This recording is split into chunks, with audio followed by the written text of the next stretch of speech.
Au mariage de ma sœur, le marié nous a accueillis à la réception. Bienvenue, dit-il avec un sourire en tendant la main. À ce moment-là, mon mari a serré ma main fortement. En passant, il m'a chuchoté, « On part. Maintenant. » Pourquoi? Ai-je demandé. Il a dit, sa véritable don. Le véritable but de ce mariage. Avant de commencer l'histoire, n'oubliez pas de laisser un like et de vous abonner à la chaîne pour voir plus d'histoires comme celle-ci. Je m'appelle Lisa Harper. Je mène une vie tranquille avec mon mari, David, dans un quartier résidentiel paisible. En tant qu'organisatrice d'événements indépendante travaillant à domicile, je passe la plupart de mon temps à la maison. Mes matinées commencent par la consultation de mes emails devant un café, et je gère les réunions avec mes clients en ligne. Le soir, David rentre à la maison et nous nous retrouvons dans la cuisine pour préparer le dîner ensemble. Cette routine ordinaire était mon trésor le plus précieux. David travaille comme chef de projet dans une entreprise informatique. Il a une personnalité douce et élève rarement la voix. Nous nous sommes rencontrés à l'université et nous nous sommes mariés il y a 10 ans. Nous ne sommes peut-être pas le couple parfait, mais je crois que nous avons bâti une relation basée sur le respect mutuel. Le week-end, nous nous promenons dans le quartier ou allons occasionnellement au cinéma. Rien de spécial, mais je trouvais que c'était très bien comme ça. Ma sœur cadette, Amy, travaille dans une banque. Elle est vive et extravertie, avec beaucoup d'amis. Depuis l'enfance, elle m'a toujours admiré et vient me voir chaque fois qu'elle a des problèmes. Amy était sociable même quand elle était petite. Et comme j'étais plus introvertie, je pense que nos parents la chouchoutaient davantage, mais je n'en ai jamais été jalouse. Voir le sourire heureux d'Amy m'a toujours rendue heureuse, moi aussi. Un après-midi, alors que je travaillais sur une proposition pour un client dans le salon, mon téléphone portable a sonné. Le nom d'Amy s'est affiché sur l'écran. Quand j'ai répondu, j'ai entendu sa voix excitée. J'ai une nouvelle incroyable. Je vais me marier. Pendant un instant, je suis resté sans voix. Puis, la joie a jailli du fond de mon cœur, et je me suis surprise à me lever de ma chaise. Félicitations, Amy, ai-je dit. Comment est-il? Amy m'a raconté qu'il était très gentil et que c'était un homme d'affaires prospère. Il s'appelait Michael Bennett. Il dirigeait sa propre entreprise et était un vrai gentleman. Amy a continué avec enthousiasme. J'ai hâte de le rencontrer, ai-je répondu. Il a l'air formidable. Ce soir-là, quand David est rentré, je lui ai immédiatement parlé des fiançailles d'Amy. Il a souri et a dit « Félicitations ». Mais quand il a entendu le nom de Michael Bennett, son expression a semblé s'assombrir un court instant. Il a cependant rapidement retrouvé son calme habituel. Alors c'était peut-être juste mon imagination. Quelques semaines plus tard, Amy m'a appelé pour me demander de l'aider à organiser le mariage. Comme elle savait quel était mon métier, elle voulait que sa sœur l'aide. Bien sûr, j'étais heureuse de le faire. Les week-ends, j'allais chez Amy pour l'aider à choisir le lieu et à concevoir les invitations. Amy semblait vraiment heureuse. Son visage s'illuminait chaque fois qu'elle parlait de son fiancé. « Il est tout simplement parfait », disait Amy. « Il est gentil et beau. »« Montre-moi une photo », ai-je dit. Amy a sorti son smartphone et m'a montré une photo de son fiancé. Un homme aux traits fins regardait l'objectif avec un sourire éclatant. « Il a l'air merveilleux », ai-je pensé sincèrement. À ce moment-là, David, qui était dans le salon, a jeté un coup d'œil à la photo. Son visage a semblé se figer un bref instant, mais il a vite dit qu'il avait l'air d'un type bien et a affiché son sourire habituel.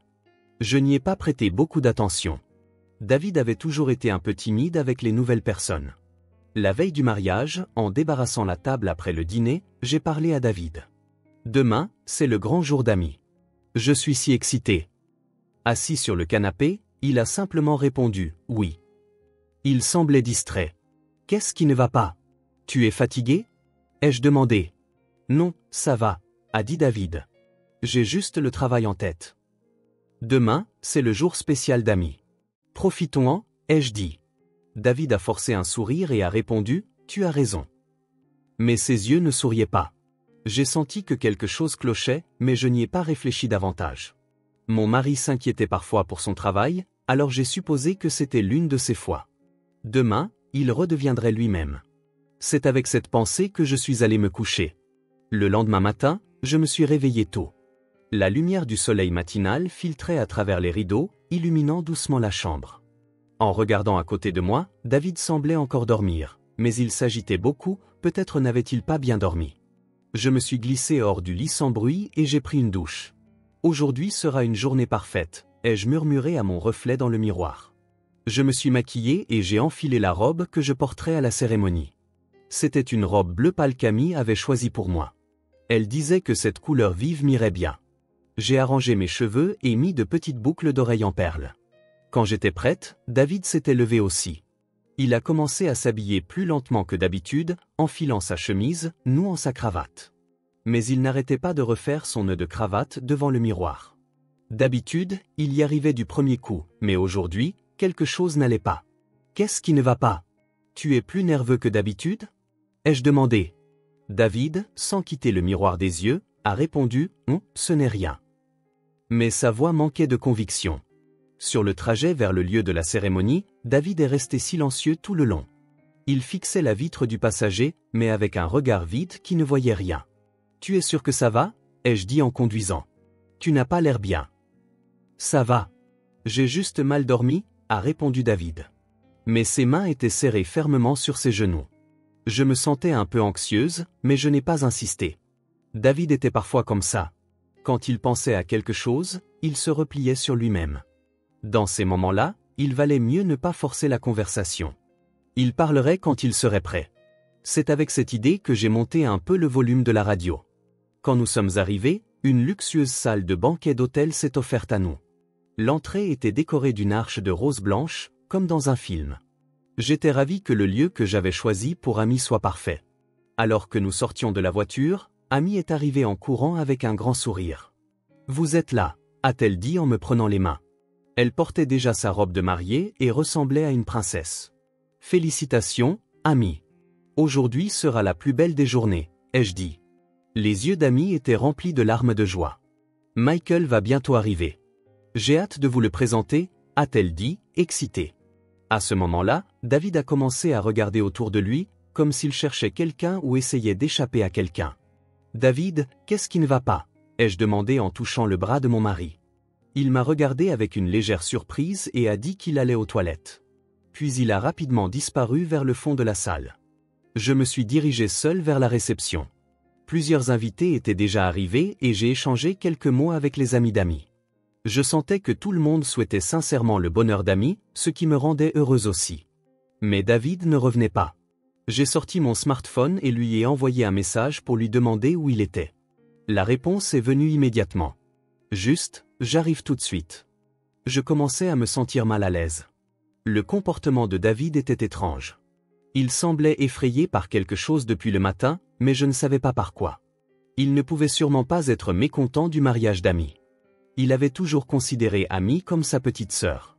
Pendant que je réfléchissais, Amy a posé sa main sur mon épaule. « Michael est à la réception. Je vais te le présenter » a-t-elle dit. Son visage rayonnait de bonheur.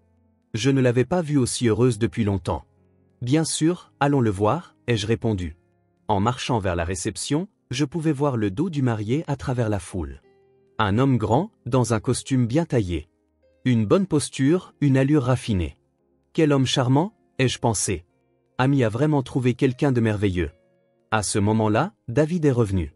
Il était légèrement essoufflé et m'a saisi le bras. « Lisa, attends » a-t-il commencé à dire. « Qu'y a-t-il » ai-je demandé, mais Amy nous faisait signe de venir. « Venez, venez. » David avait l'air de vouloir dire quelque chose, mais finalement, il n'a rien dit. Avec une expression résignée, il s'est dirigé avec moi vers la réception. Alors que nous approchions, le marié s'est retourné. La main de David a agrippé mon bras si fort qu'elle ne voulait plus le lâcher, comme pour me protéger de quelque chose. Mais je ne comprenais pas de quoi David avait peur. Plus que quelques pas jusqu'à la réception. Je pouvais voir le sourire du marié. Éclatant. Parfait. J'ai senti la paume de David devenir moite. J'entendais sa respiration devenir saccadée. Pourquoi était-il si nerveux? Je ne comprenais pas. Mais c'était le jour spécial d'Amy, je ne pouvais pas m'inquiéter du comportement étrange de mon mari. J'ai donc affiché le plus grand sourire possible et je me suis avancé devant le marié. « Bienvenue. Vous devez être Lisa » a dit le marié. « Amy m'a tant parlé de vous. » Sa voix était calme et un doux sourire se dessinait sur ses traits fins. « Enchanté de vous rencontrer, Michael. »« Au plaisir de vous connaître » ai-je répondu. Le marié a tendu la main. Je me suis avancé pour la serrer. C'est à ce moment-là que c'est arrivé. David, à côté de moi, a serré ma main si fort que ça m'a fait mal. Aïe, David, ai-je dit doucement. En levant les yeux vers lui, j'ai vu que le visage de mon mari était d'une pâleur mortelle. Des perles de sueur coulaient sur son front et ses lèvres tremblaient. Je n'avais jamais vu David dans cet état. Michael a regardé David. « David, quelque chose ne va pas ?» a-t-il demandé. Sa voix était aimable, mais ses yeux ne souriaient pas. Quelque chose de froid semblait se cacher au fond de son regard. David fixait le marié avec une expression de quelqu'un qui aurait vu un fantôme. Plusieurs secondes de silence ont suivi.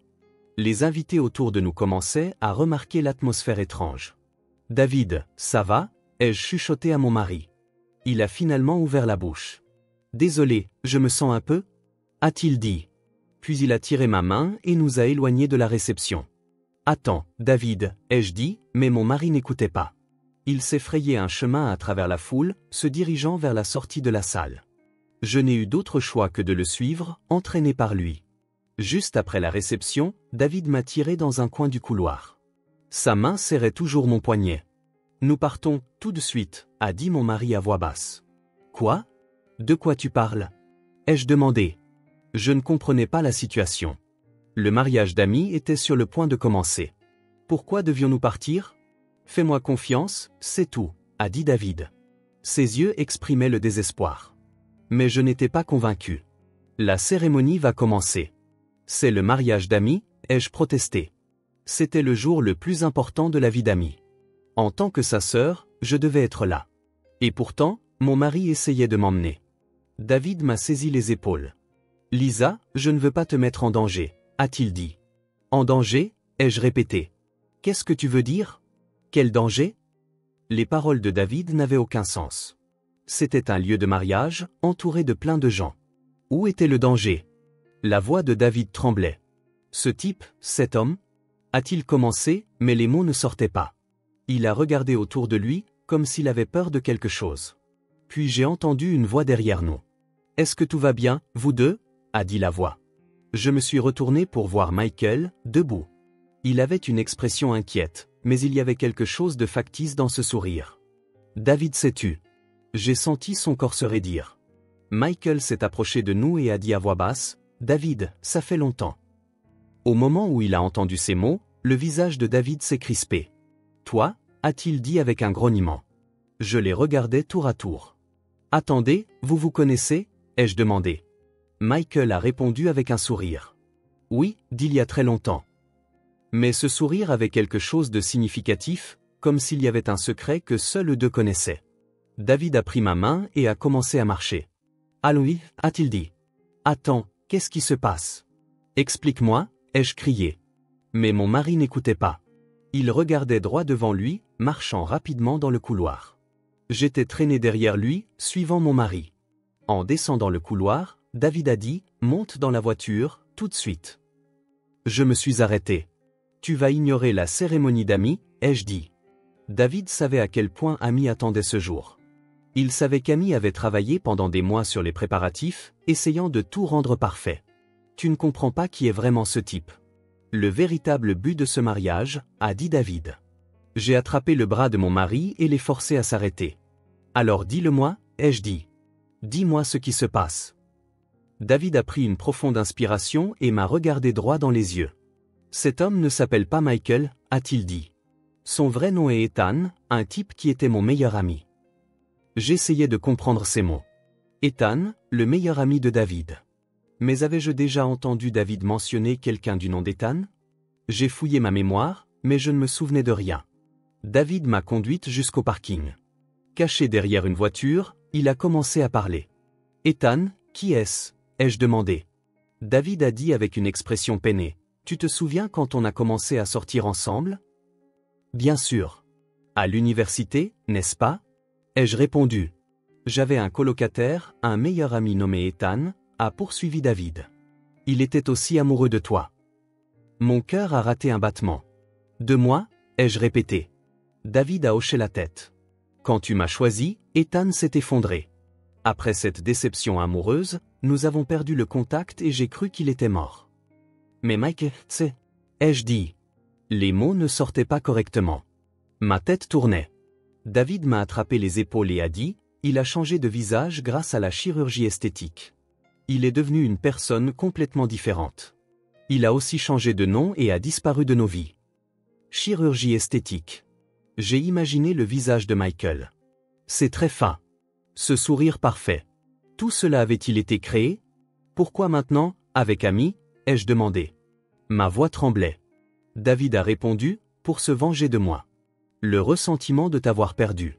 Ça ne s'est pas estompé, même après 10 ans. Mes genoux se sont dérobés. Et Amy, ai-je murmuré.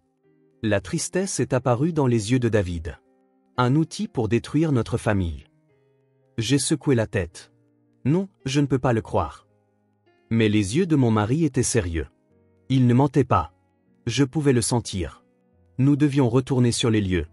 Nous devions prévenir Amy. J'ai essayé de courir, mais David m'a arrêté. Calme-toi, Lisa. Sans preuve, elle ne nous croira pas. Mais je n'ai pas écouté.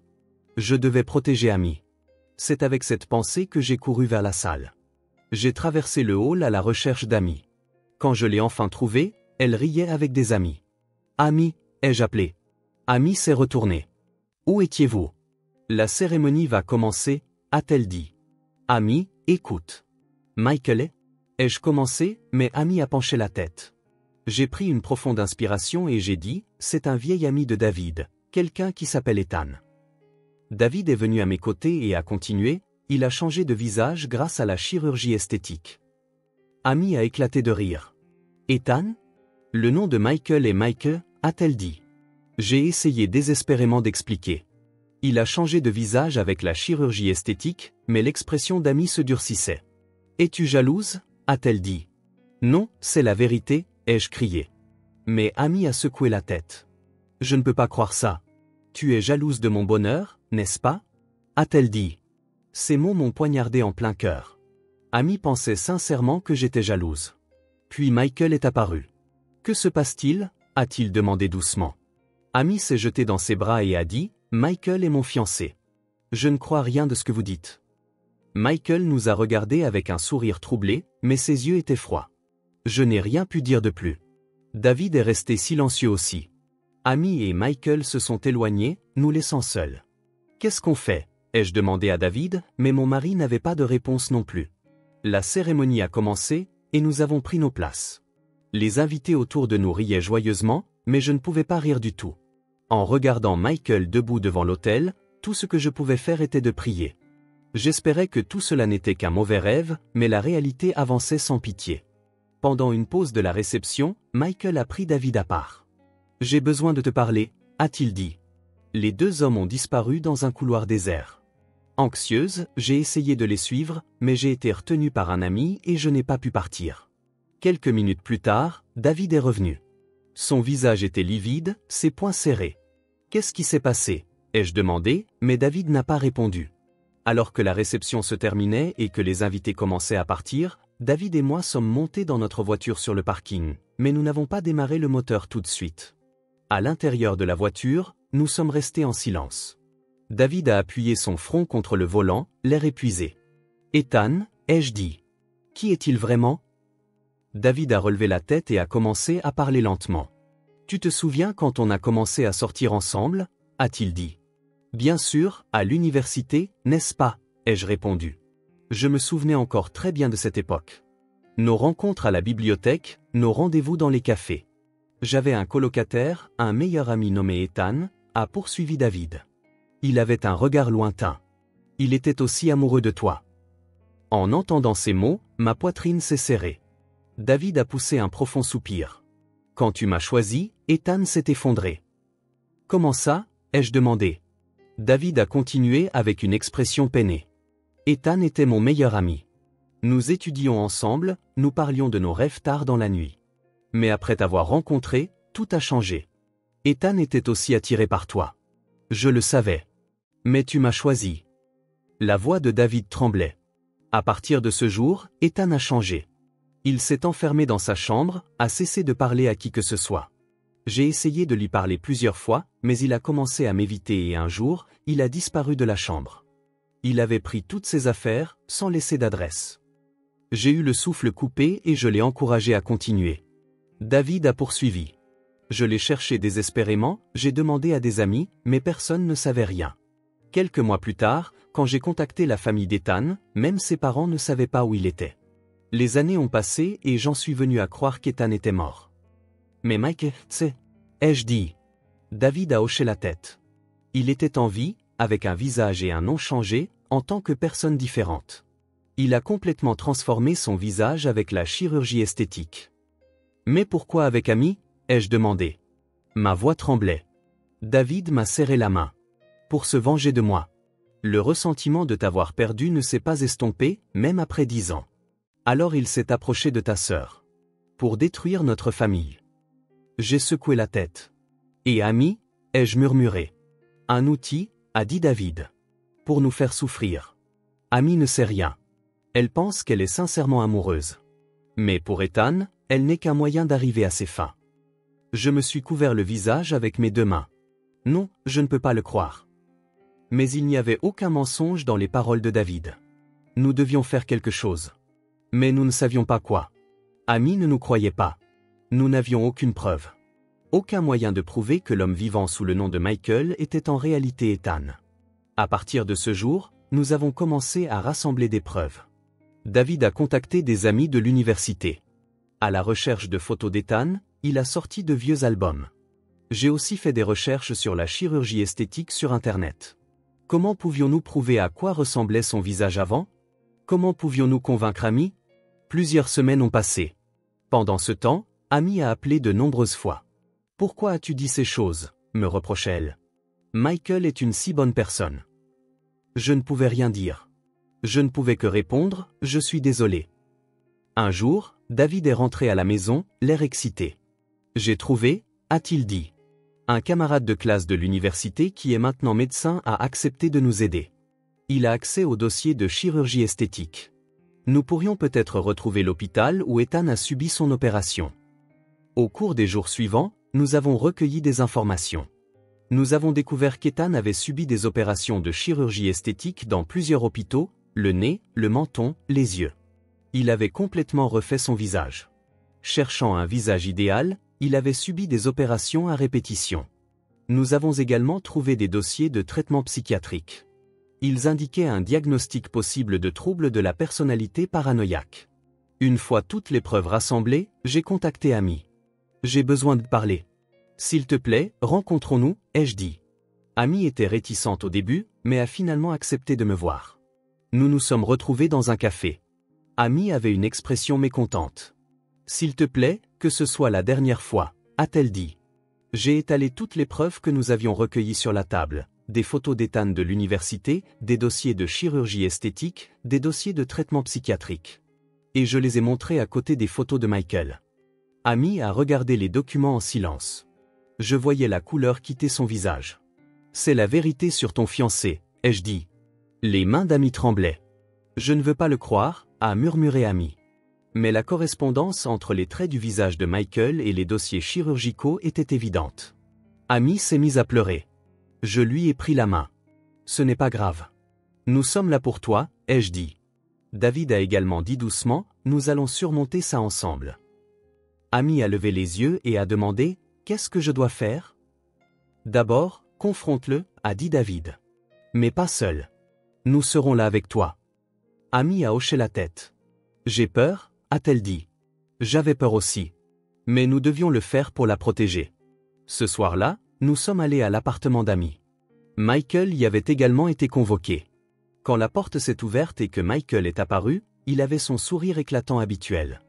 Mais en voyant l'expression d'Amy, ce sourire a disparu. « Qu'est-ce qui ne va pas ?» a demandé Michael.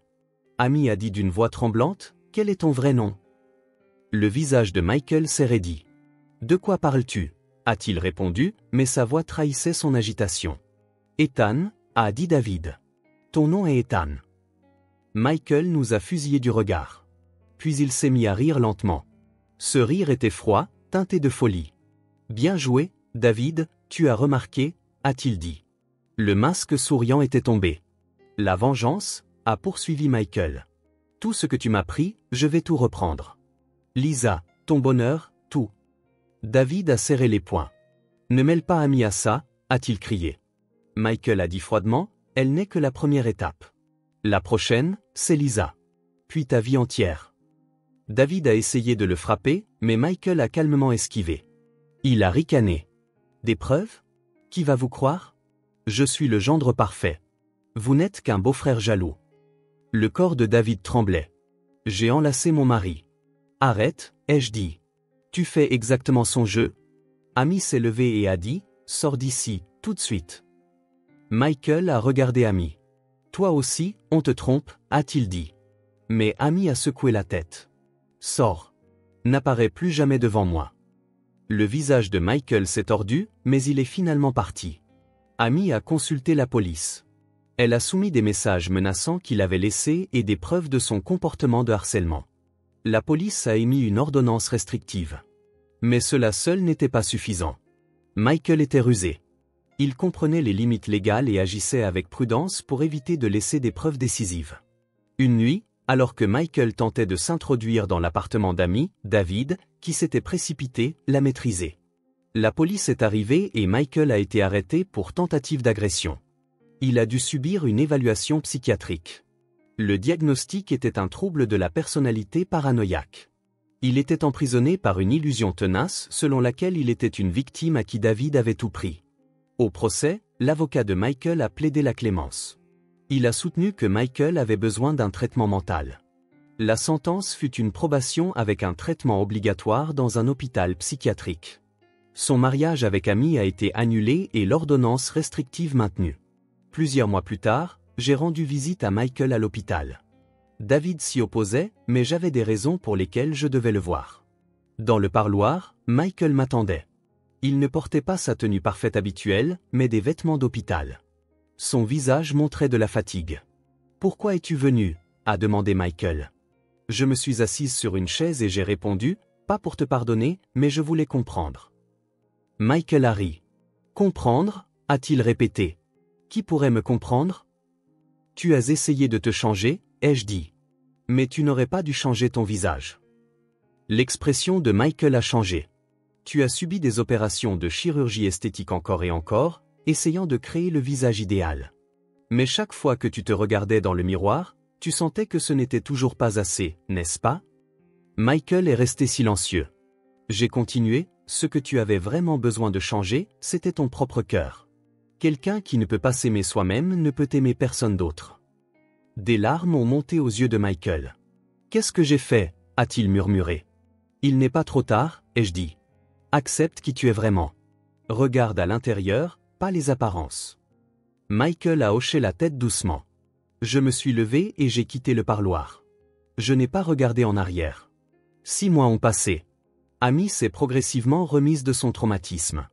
En suivant une thérapie, soutenue par des amis de confiance, Amy a recommencé à sourire. Un dimanche, Amy est venue chez nous. « Merci » a-t-elle dit, « de m'avoir fait voir la vérité. » Je l'ai serrée dans mes bras. Nous sommes une famille, bien sûr.